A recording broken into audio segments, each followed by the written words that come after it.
Le 14 septembre 1932, il y eut un fort tremblement de terre à Latos. Nous étions aux matines de l'exaltation de la Sainte Croix. Je me trouvais au cœur près de l'endroit où l'on entend les confessions. Le supérieur du monastère était auprès de moi. Dans la nef des confessions, les pierres tombaient. Le grand édifice du monastère était secoué, chandeliers et lampes vacillaient. Le plâtre des murs tombait. Enfin, la grosse cloche de la tour sonnait violemment. Tout d'abord, je fus saisi de peur, puis je me calmai soudain en disant « Dieu veut que nous fassions pénitence ». Nous regardions les moines qui se trouvaient alors dans l'église ou le chœur. Il y en eut qui furent pris d'épouvante. 6 environ sortirent de l'église, les autres restèrent à leur poste. La liturgie se déroulait régulièrement aussi tranquillement que si rien ne s'était produit, et je pensais qu'elle est donc puissante. La grâce du Saint-Esprit dans les âmes des moines, puisqu'ils sont capables de rester calmes sous un tremblement de terre si violent. L'âme est comme ravie par l'amour de Dieu. Elle demeure dans le silence, elle ne voudrait pas parler. Elle regarde le monde comme absente et sans désir. Les hommes ne savent pas qu'elle voit le Seigneur aimer. Elle a laissé oublier le monde, n'y trouvant plus aucune douceur. Ainsi comblée d'amour est l'âme qui a goûté la douceur du Saint-Esprit. Ô Seigneur, donne cet amour à nous tous, donne-le au monde entier.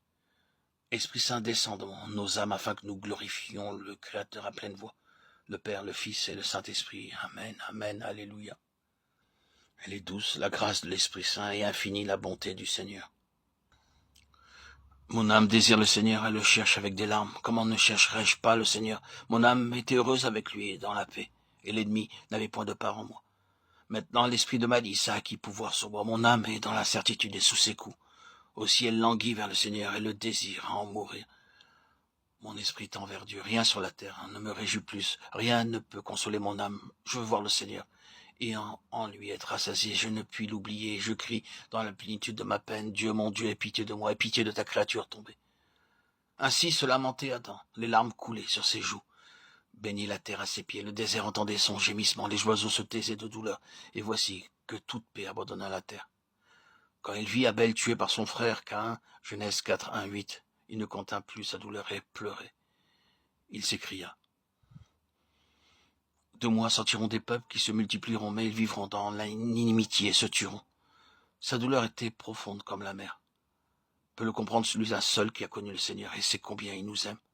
Moi aussi j'ai perdu la grâce et je crie comme Adam. Sois miséricordieux pour moi, Seigneur, accorde-moi l'esprit d'humilité et d'amour. Je te désire et te cherche avec des larmes, tu t'es révélé à moi dans le Saint-Esprit, et c'est dans cette connaissance que mon âme te désire. Adam pleure et dit, le désert m'est indifférent, je n'aime pas les hautes montagnes, ni les prés, ni les forêts, ni le chant des oiseaux. Mon âme porte le deuil, j'ai offensé Dieu. Si Dieu me rappelait au paradis, je pleurerais dans l'affliction parce que j'ai contristé mon Dieu aimé. Chassé du paradis, Genèse 3, 23, Adam souffrait, pleurait des larmes de découragement. Ainsi, toute âme qui a connu Dieu languit. Où es-tu, Seigneur? Où es-tu, ma lumière? Tu m'as caché ton visage. Qu'est-ce qui t'empêche donc d'habiter dans mon âme? Mais voici, l'humilité du Christ me manque, et il n'y a pas en moi l'amour des ennemis. Adam pleurait pour son méfait, l'affliction remplissait son cœur. Aussi bien ses larmes se tarissaient, son esprit ardait pour Dieu. Et plus que la beauté du paradis l'attirait, la force de l'amour divin. Oh, Adam, tu le vois. Mon esprit faible ne peut contenir ton désir de Dieu, mais néanmoins peut se charger du poids de son repentir. Tu vois combien moi, ton fils, je souffre sur la terre. Le feu de l'amour est si faible en moi, il est presque éteint. Adam, chante-nous le cantique du Seigneur afin que notre âme s'élève et se laisse perdre dans la louange et la bénédiction de son nom.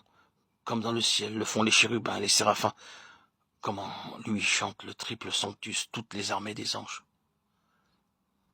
Ô Esprit Saint, charge-toi du poids de mon repentir. Patriarche Adam, chante-nous le chant du Seigneur afin que le monde entier l'entende et que tous tes enfants tendent leur esprit vers Dieu pour que tous se refassent dans le chant du ciel et oublient les peines de la terre. Parle-nous de la gloire de Dieu que tu contemples. Parle-nous de la mère de Dieu et comme elle est bénie et glorifiée dans le paradis, raconte-nous quelque chose de la joie des saints dans la patrie. Comment ils se tiennent humblement devant Dieu, rayonnant de grâce.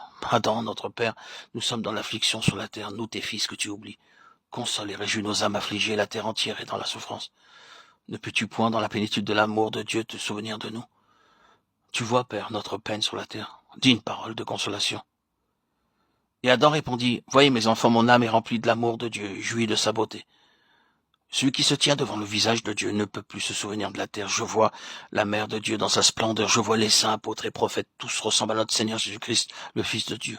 Je chemine dans les jardins du paradis parce que Dieu est avec moi. Pourquoi m'appelez-vous? Le Seigneur vous aime. Il vous a donné ses commandements. Observez-les, aimez-vous les uns les autres, et vous trouverez la paix en Dieu. Faites toujours pénitence pour vos péchés. Qui m'aime, je l'aime. Qui me bénit, je le bénis, dit le Seigneur. Prie pour nous, tes fils, ô Adam, notre âme est angoissée, remplie de peine. Toi, tu habites le paradis, tu vois les chérubins, les séraphins et tous les saints. Oui, nous aussi nous bramons après Dieu, mais si pauvre est le feu de l'amour en nous. Toi-même, mets en nous ce que nous devons faire pour plaire au Seigneur et attendre le royaume des cieux. L'amour de Dieu est sans limite. Qui pourrait le décrire? Adam avait perdu le paradis terrestre et le cherchait avec des larmes. Par sa mort sur la croix, le Seigneur lui ouvrit un autre paradis, le ciel où resplendit la lumière de la Sainte Trinité. L'âme remplie de l'amour de Dieu oublie le ciel et la terre. Son esprit contemple déjà invisiblement celui qu'elle désire. L'âme est comme ravie par l'amour de Dieu. Elle demeure dans le silence et ne voudrait pas parler.